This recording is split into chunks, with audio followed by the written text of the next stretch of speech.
This is MacStories Unwind, a weekly recap of everything MacStories and more. This episode is brought to you by pCloud. I'm John Voorhees, and with me is Federico Viticci. Happy Friday, Federico. Hello, John. Happy Friday. How are you? I'm hanging in there. It's been quite a week, and we got a lot of news to go through today. We're gonna just kind of start right at the top because Apple has been doing all of its year-end lists, and it's been doing this for years and years, and they've kind of evolved over time. And I guess the one that's most interesting to me, for obvious reasons, is always the apps of the year. And this has changed a lot. Like last year, it was very surprising that there was no Apple Watch app, for instance, because the Apple Watch was such a focus of the company last year.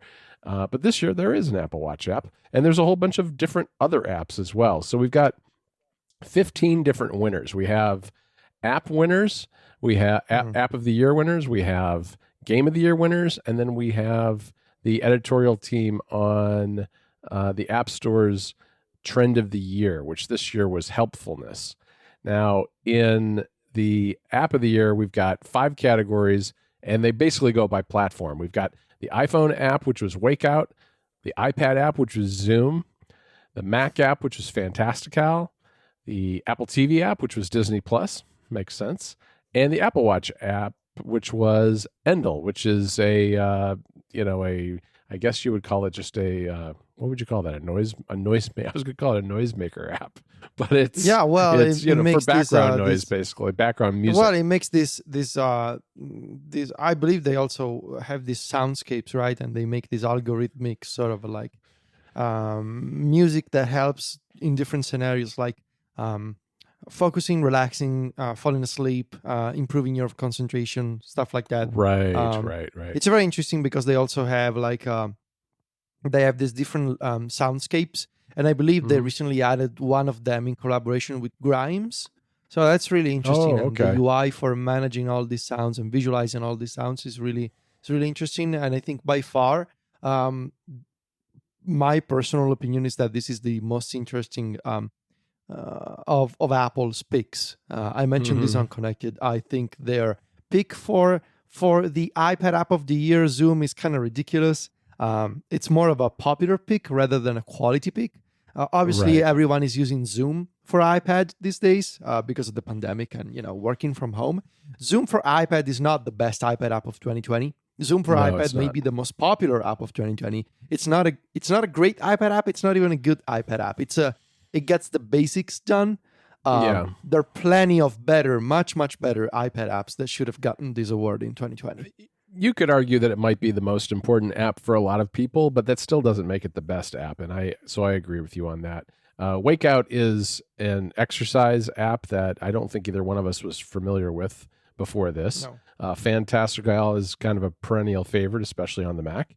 And Disney Plus, it's pretty good for an Apple TV app. They do a much better job than things like Hulu. So, if you're going to pick an Apple TV app, video makes sense, and Disney Plus is pretty good. I'll just kind of go through the games really quickly. There's Genshin Impact, Legends of Runeterra, Disco Elysium, Dandara, Trials of Fear, and Sneaky Sasquatch, which was the Apple Arcade game of the year. And that game, I don't know, I probably shouldn't criticize it because I haven't played it except for very, very briefly, but I saw a lot on Apple Arcade that I probably would have picked over that one. In terms of the helpfulness trend of the year, there was Caribou, which is for connecting families. There was Explain Everything Whiteboard, which is a classroom app which obviously is helpful for kids going to school remotely. There was an app for reinventing play, which is Pokemon Go. Share the Meal, which is for donating food, and a self-care app called Shine. So those were the helpfulness apps that the App Store picked out. And you know what? Apple actually distributed physical awards this year. Fancy that. I mean, they have these beautiful blue aluminum awards with the winner's name engraved in the back, which look really nice. They're the shape of an app icon, and they've got the App Store icon on the front and the name of the winner on the back, which is really nice. I think it's nice that they do that sort of thing. Nice idea. Yeah, very nice idea. I know. Who would have thought that you would do physical awards? I don't know where they got that. Imagine that. What a concept. It's very strange. All right, let's move on to something else. Let's talk a little bit about the best books, audiobooks, and podcasts of 2020. And there's a lot here, so I'm just going to highlight a few of them. We've got in books, best book of the year, The Vanishing Half by Britt Bennett. That was one of the top books. They actually listed 15 books. I'm not going to list them all out here. And then they were also broken down by popular fiction books, which included books like Midnight Sun by Stephanie Meyer. Then there was popular nonfiction books, where the top one there was Too Much Is Never Enough by Mary Trump, the tell-all book about Donald Trump. Mm-hmm. Then in audiobooks, you had similar categories. There was Best Audiobook of the Year. Open Book by Jessica Simpson was one of the top ones there. Most popular fiction audiobook, Midnight Sun by Stephanie Meyer, again. And then for nonfiction books, A Promised Land by Barack Obama. And then when you get down to podcasts, we've got several categories here too. The show of the year, though, was Code Switched from NPR. There are a lot of big name producers of podcasts here, things like the New York Times, the Washington Post, iHeartRadio, Barstool Sports. A lot of the big names in podcasting are here, but there were also favorite podcasts of the year, like Rabbit Hole by the New York Times, the biggest news show of the year, which is Unlocking Us with Brene Brown. And then there were big shows of the year. The Daily, of course, was right at the top of that list from the New York Times, because I think that's one of the most downloaded shows among podcasts. So long list here. There's a lot more here to kind of dig through if you've got some time over the holidays. Good time to maybe pick a new podcast. Other than this one, you got to keep listening to this one, of course. Maybe an audio book or just read a regular book. So it's all there. Nice. So this week, Apple, they were, I guess, in a festive mood. They've also shared that their updated version for 2020 of Apple Music Replay, as well as a bunch of collections for top 100 playlists on Apple Music for the year. So Apple Music Replay is a feature that exists all year long. You can log in on replay.music.apple.com, I think is the address. And essentially, This is a website that you can visit all year long, and it gives you an automatically generated playlist for your top songs of the year.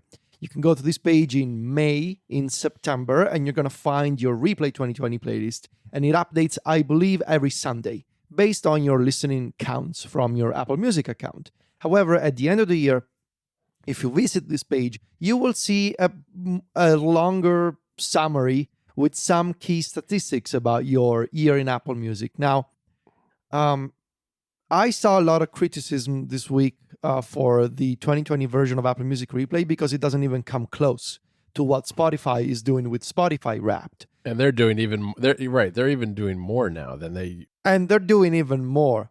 Spotify has always done more. Even like last year, they were doing more with Wrapped compared to Apple Music Replay.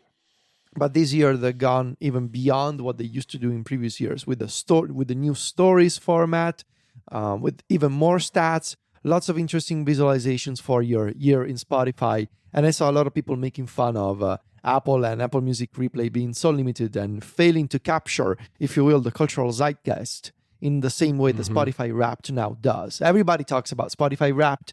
There's the memes about Spotify Wrapped. Just because it's become a thing, at the end of the year, you can expect that Spotify report. So I think Apple Music should catch up in this field. The top 100 playlists are fine. You can find one for your own country. You can see the most popular songs and artists of the year. It's fine. It's a usual, top X something from the past 12 months that everybody's doing these days.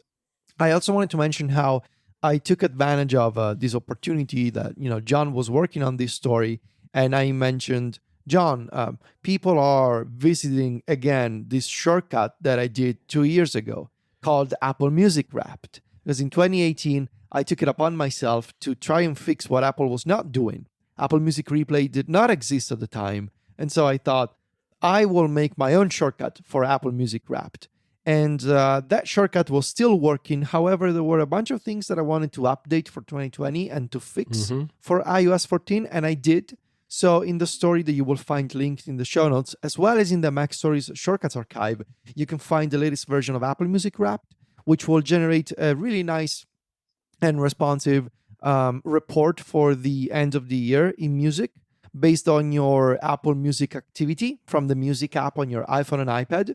And you will see the song of the year, the artist of the year. You will get a bunch of like top 9 images that you can share on social media. It's a nice alternative, I think, to Apple Music Replay. Give it a few seconds to run in the Shortcuts app, and it'll generate a report for you that you can open in Safari, or you can preview inside Shortcuts, or you can save as a PDF document. Yeah, it's a lot of fun using that shortcut. It's always interesting to me to see what the top artists are and the top genre and the top all those different categories that you've created, which goes well beyond what Apple tells you about. This week also, Apple announced its partnership with Red to combat both HIV, AIDS, and COVID-19. And so, this is a relationship that Apple has had for many, many years. I think it's been like 14 years, and they've raised nearly $250 million over that period to fund HIV and AIDS programs all around the world. And this year, because of the pandemic, a lot of those programs have been disrupted because, obviously there's a pandemic and people are hesitant to go into clinics and things to get treatments and to be tested and that sort of thing. So some of the money that Apple set aside for Red was used to help also combat COVID-19, to help get these programs and keep them running for HIV and AIDS. So Apple announced that they're going to be continuing to do that in the coming year. First of all, one of the things they're doing is if you buy anything with Apple Pay on apple.com or the App Store or in an Apple retail store between now and December 7th, they will donate $1 of those proceeds to Red. And then they're also going to be donating 100% of the eligible proceeds. And I'm not sure exactly what eligible proceeds are, but eligible proceeds for certain devices from now through June 30th of 2021. So a long time horizon on that. Apple also issued a press release talking about what they have been doing with healthcare workers in Zambia, in Africa, to help provide PPE, equipment to workers there who are combating both COVID-19 and HIV. So a lot of good programs here that are being funded, and use your Apple Pay and help out a little bit. So, John, I've been a blogger again this week. I know you have. You've been on fire. I'm finally catching up to other parts of my job. But no, it's fun to post shorter things again. I published 3 linked posts that I want to mention briefly. The first one, this is actually really, really interesting. It's also like a bit of a interesting news for everybody. Amazon is rolling out a new feature called Type with Alexa in their Alexa app for iPhone and iPad. And this is basically like a textual mode. You can text Amazon's assistant and you can issue commands just by typing, and Alexa will respond to you with a text message within the app. And what you can do is you can control anything that you can normally do by voice. You can just text Alexa to get it done. So you can control smart home accessories. You can play music. You can ask about the temperature from one of your sensors. You can save a reminder. You can just ask trivia questions, listen to the news, anything that you can ask for via voice, you can just now type. And it's really well done.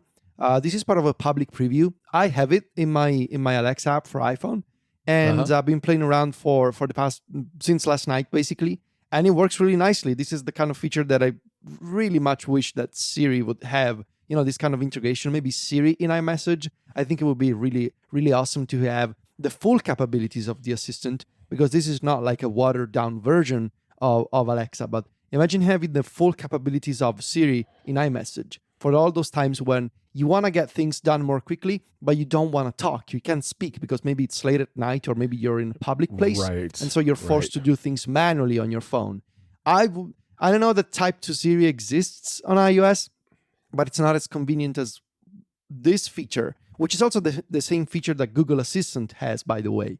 When you enable Type to Siri on an iPhone or an iPad, it's mutually exclusive with voice activation, which means if you enable Type to Siri, it becomes the only way that you can use Siri. Whereas what I'm asking for is I want to have the regular voice-based Siri, but I also want to have, in addition to that, a typing mode.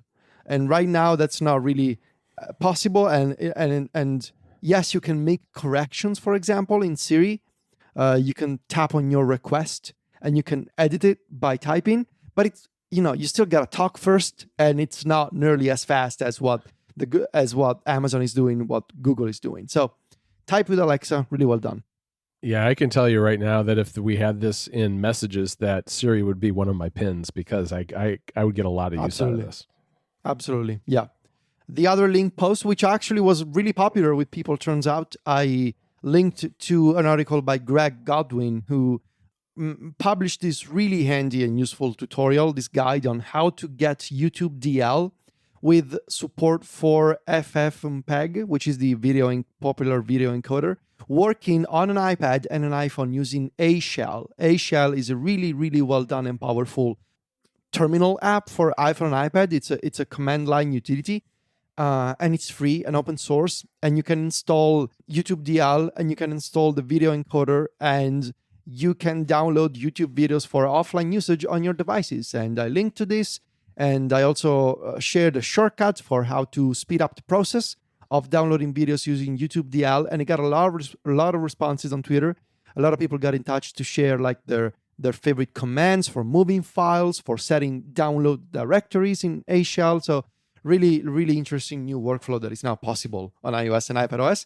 And lastly, I recently discovered a YouTuber that apparently all of my friends were familiar with before.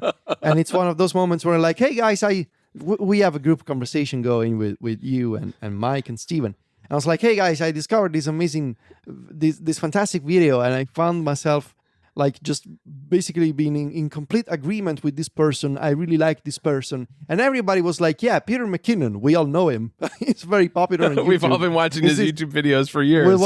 Yeah, it's like, okay. So Peter McKinnon, who I'm told is a very popular YouTuber, and I mean, 5 million subscribers, I guess he is, did a video on the MagSafe wallet. The MagSafe wallet is the new accessory that attaches to the back of the iPhone 12 via MagSafe, and it lets you keep up to 3 cards in a very thin and small wallet. Everybody made fun of the MagSafe wallet in the first wave of reviews in October. Did the iPhone come out in October? Was it September? No, it was October, right? I think it was October. I think the event was in September and the phone was in October. Maybe. Who even knows anymore? No, I think the Apple Watch was in September. Oh, you're right. You're right. And the HomePod Mini. Right. And then the iPhone was in, I think. I don't know. In any case, everybody made fun of it. Very few people liked it. Most of the reviews that I read were highly critical of the MagSafe wallet. And basically, Peter McKinnon did a video saying, I don't understand why people hate this product. It's a really good wallet. The MagSafe connection is really solid and it works perfectly. And I don't understand all these issues that people had, mentioning how the wallet was falling out of the pockets when they were putting their phone back. And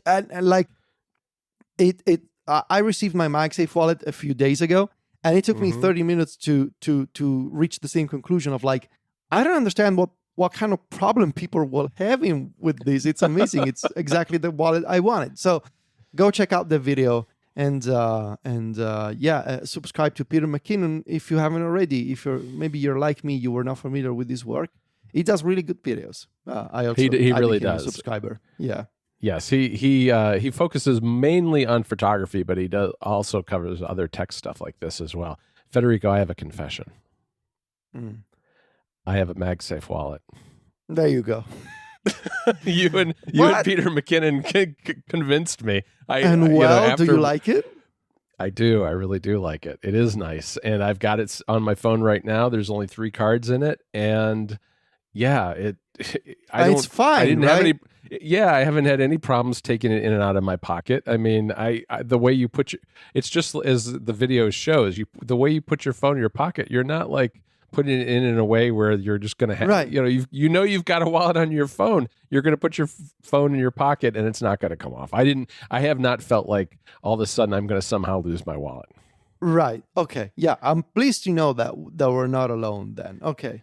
No, I'm with you on this one. And having heard what you said about it, that what convinced me, because I originally had one of these on order and I canceled it because I was like, oh, I'm already spending a ton of money and a lot of people are saying this isn't very good. I'm just going to wait and see.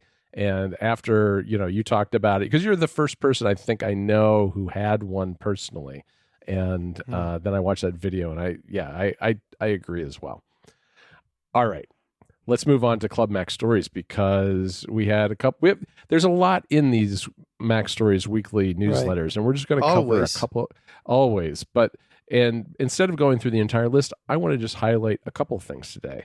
And the first one is I did a collection of Mac utilities because there are all kinds of little single-purpose, narrow-purpose Mac utilities that I discover over the course of time, and there may be too narrow to write a full-on review about, but I like to get out there that they exist and let people know what they can do with them. And I had a bunch today. There's apps like Shareful, which lets you, it's really just adds to the share extension on the Mac. Very basic, simple, but non-existent otherwise. Commands like copy and save and that sort of thing. And then Tab to Links, which is Benjamin Mayo's app for creating lists of links in Markdown format or other formats.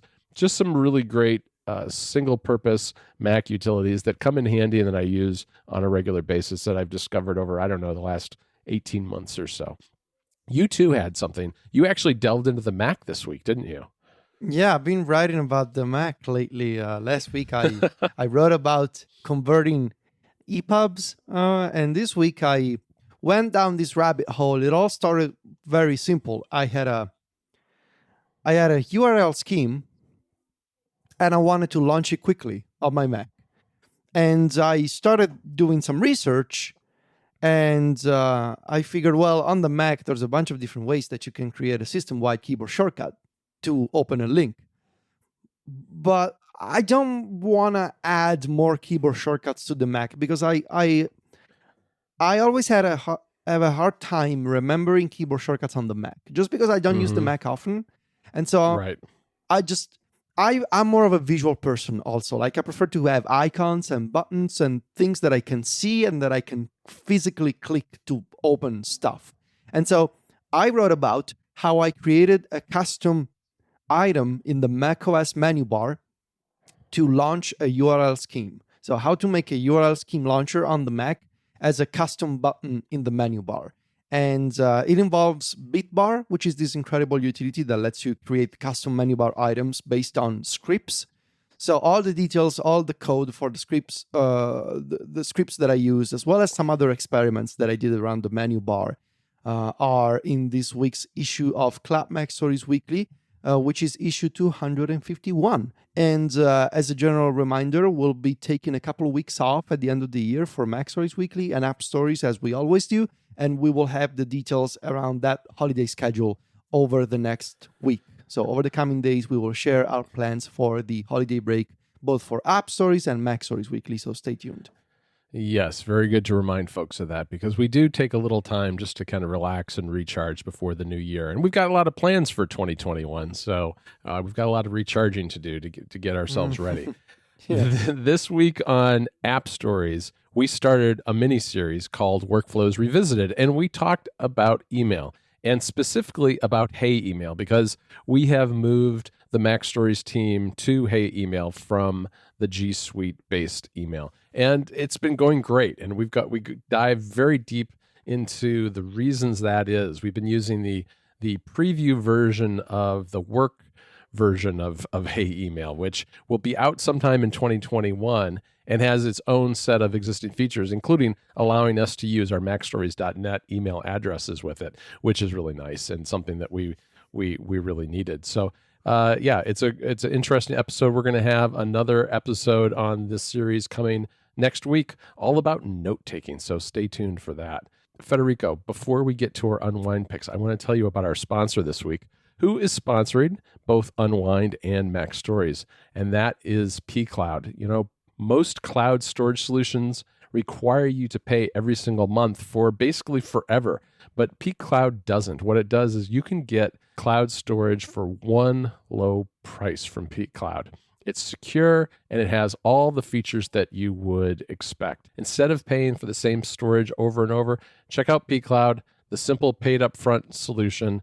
pCloud's industry-first lifetime storage plan provides effective premium cloud storage for your photos, videos, music, documents, and a whole lot more. Request files from other people using a link and share files with a link as well. Eliminate large file attachments from your email by using pCloud. It supports versioning and it can automatically upload your photos using its iPhone app. So you've got that option as well. pCloud offers apps on the Mac, iPhone, and iPad, so your files are always available no matter what device you're working with. Check out what users at some of the biggest companies around the world are doing with pCloud to share files and collaborate securely by visiting their website today and reading our sponsor post on MacStories. I'll put a link in the show notes. Our thanks to pCloud for the support of Unwind and MacStories. All right, Federico, why don't you hit me with your picks this week?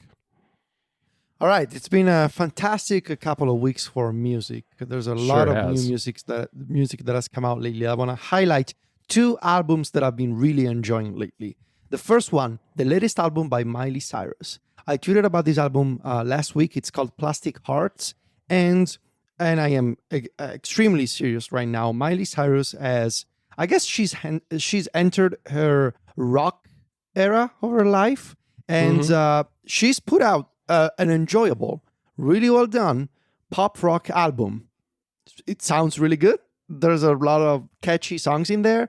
Obviously, what I've always loved about Miley Cyrus is, in addition to her unique character, and she's one of the most unique individuals, I think, in the music industry. But also, obviously, her voice is so unique and recognizable that I've always been a fan. But this album in particular, because I tend to gravitate toward this musical genre, and to have a pop rock album made by Miley Cyrus with obvious influences by from the 80s. She mentioned in the making of this album that she listened to a lot of Blondie, a lot of hard rock, a lot of Billy Idol, for example. I mean, Billy Idol is on one of the songs, which is also one of the best tracks of the whole record. So Plastic Hearts by Miley Cyrus, listen to it loud on your HomePod or Amazon Echo, whatever.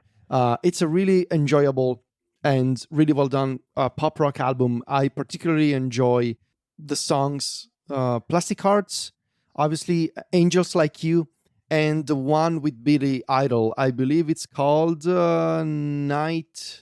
The song with Billy Idol is called Night Crawling. So that one is... Oh, and also High. High is a really good, sort of country style song. Yeah. So anyway, really good album. Go listen to it. The second one came out today, the latest album by Shawn Mendes. It's called Wonder. This is also interesting because Shawn Mendes, you may know, because he's been, putting out pop hits since he was 14, I believe. And he's been growing and maturing as an artist, as a performer a lot over the past few years. The last album that he released in 2018, called the eponymous album called Shawn Mendes, it was really a turning point for him in terms of his musical style and influences. You could tell that he had been listening to a lot of John Mayer up until 2 years ago. And he was sort of growing from that sort of a style of the young pop artist who puts out romantic songs. I mean, he still did that, but with a different style, with a different level of production. And that growth, that maturity, that evolution continues on Wonder, which is his latest album, out today on all streaming services. This is, again, a pop rock album, basically, with and my takeaway in having listened to this already 3 times, and I was familiar with the singles, obviously, that came out before. My takeaway is that he's been listening to a lot of Beatles, to a lot of old school, um, bands like The Chic, for example. You can tell in some of the funky influences, for example, in some of the songs, and a lot Hmm. of Kanye West, and especially old school Kanye West. This is a really enjoyable pop rock album with the distinctive, Shawn Mendes um, style. He's got an amazing voice. He's got an amazing range, and the usual themes of love and heartbreak, and but there's also some interesting topics that he hasn't talked about before, such as Monster, for example, which is his collaboration with Justin Bieber, where this song is really interesting in that they cover the idea of fame and celebrity, and the how the media industry enjoys creating celebrities, but also enjoys the downfall of being a celebrity and Sure. watching someone who's famous have struggles in the public eye. So it's a really interesting theme, and the whole album is really good. I'm a Shawn Mendes fan, so obviously I'm biased, but hey, this is why we have this section. We recommend things we like, and I really like this album, so go listen to All it. right. Good. I haven't listened to either one of those, although I have heard a couple of the tracks from the Miley Cyrus album that were quite good. So I'll have to check both of them out. Yeah, my final recommendation. I'm sorry. That's all right. Listen to "Song for No One" by Okay. Shawn Mendes, and tell me if it doesn't remind you of anything by the Beatles. "Song for No Okay. One" is basically Shawn Mendes has been listening to Hey Jude. Shawn Mendes Sure. discovered Hey Jude and made a song. It's really good, really good. Oh, that's great. Well, we did an episode of MacStories Unplugged for Club MacStories members that was all about music not long ago. And my album of the year was Folklore by Taylor Swift. And just so happens, we talked about the story at the top of the show about, the replay, uh, replay.apple.music, whatever that website is. And my number one played album is, in fact, Folklore this year. I think I had 68 plays of that album so far this year. But the documentary, Taylor Swift put out a documentary about the making of that album, and it included a performance that was done very kind of acoustic and unplugged throughout the documentary that was on Disney Plus. And it's a great documentary. And the album is now available on Apple Music, so you can re-listen to that music without watching the documentary. So I've listened to it a couple of times. It's great. If you enjoy that album, it's another way to enjoy those songs. I also wanted to just call out a playlist this week that I had played before but hadn't in a while, and that is the Indie Chill Out playlist, which is one of the Apple Music playlists. It's a fairly short one. It's only got 20 songs, but the editors of Apple Music describe it as kind of a collection that blurs the line between cutting edge electronic and experimental ambient music. And it's got like Tycho in there and Washed Out and Caribou, a bunch of bands that Mm. aren't, a lot of them aren't ones that are bands that I listen to regularly, but I just wanted some really relaxing music one day while I was thinking about some things. And this was a great playlist, 20 songs. So it's not going to go on forever, but it's a fantastic one I think it's a good one for working to, really, more than anything else. So check that one out. It's a collection of kind of quiet, relaxing indie songs.